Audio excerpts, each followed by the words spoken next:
Bienvenue sur le Conte africain 225. Aujourd'hui nous allons vous raconter la vie de Mélissa, la femme aux formes qui traumatisait les hommes. Partie 1. La reine de Cocody, les nuits dorées de Mélissa. Suivez avec nous l'histoire. Mélissa. Un corps de déesse, un pouvoir de reine. Mélissa était une tempête de désir qui s'abattait sur Abidjan chaque soir. À 25 ans, ses formes sculpturales défiaient les lois de la nature. Ses fesses, monumentales et parfaitement rebondies, semblaient avoir été dessinées par les dieux eux-mêmes. Chaque pas qu'elle faisait dans ses talons aiguilles faisait trembler ses courbes, ses hanches balançant avec une grâce hypnotique. Ses seins, ronds, fermes et disproportionnés, pointaient fièrement sous ses robes taille-basse, leurs bouts bien dessinés laissant deviner leur rondeur sous le tissu. Elle le savait. Tout Abidjan le savait. Et les hommes riches de Cocody en étaient fous. Tous les soirs, Mélissa faisait son entrée dans les endroits les plus exclusifs de la ville. Le VIP Lounge, le Golden Night, le Diamant Noir, tous les établissements chics la connaissaient. Dès qu'elle franchissait la porte, les regards se tournaient vers elle. Les hommes, le whisky à la main, oubliaient leur conversation en voyant sa silhouette se découper sous les lumières tamisées. Elle s'installait au bar, croisant lentement les jambes pour accentuer l'effet de ses cuisses généreuses. Elle commandait un cocktail toujours le plus cher et attendait. Il venait toujours. Les princes d'Abidjan à ses pieds. Un Jean-Luc, l'homme d'affaires obsédé. Jean-Luc, 45 ans, PDG d'une société d'import-export, était le premier à tomber dans son piège. Un soir, après l'avoir vu danser, hypnotisé par le balancement de son postérieur dans une robe moulante rouge, il avait osé s'approcher. « Une femme comme toi ne devrait pas boire seule », avait-il murmuré en commandant une bouteille de cristal.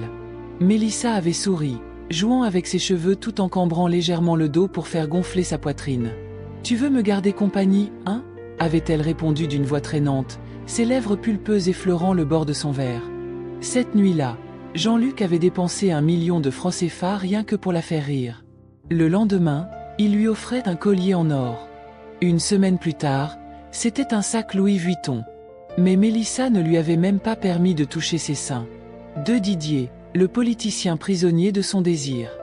Didier, 50 ans, marié et ministre, était plus discret mais tout aussi vulnérable.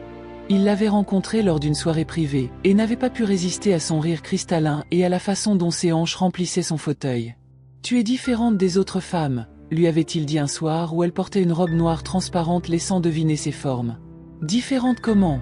avait-elle rétorqué en se penchant légèrement vers lui, offrant une vue plongeante sur sa poitrine. Didier avait craqué. Il lui avait payé un appartement à Cocody, juste pour pouvoir la voir quand il le voulait. Mais Mélissa y recevait d'autres hommes. 3 Karim, le playboy sans limite. Karim, 30 ans, héritier d'une fortune immobilière, était le plus jeune et le plus dépensier. Il ne supportait pas l'idée que Mélissa puisse être avec quelqu'un d'autre. « Dis-moi ce que tu veux, je te l'offre », avait-il lancé un soir où elle portait une robe fendue jusqu'à la cuisse. Un voyage à Dubaï, alors. Le lendemain, il lui réservait un billet en première classe.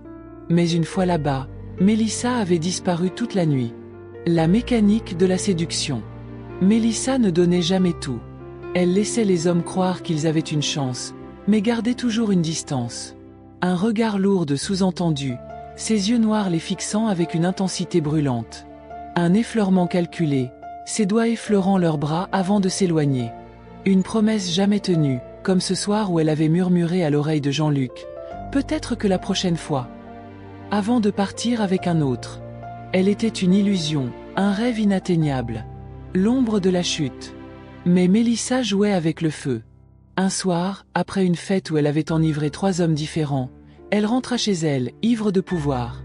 Elle ne savait pas encore que son destin allait basculer. Car bientôt, son corps, autrefois son arme, deviendrait sa prison.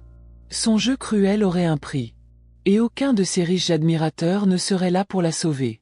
Suite dans partie 2, le jeu dangereux, où Mélissa découvrira que manipuler les cœurs a des conséquences.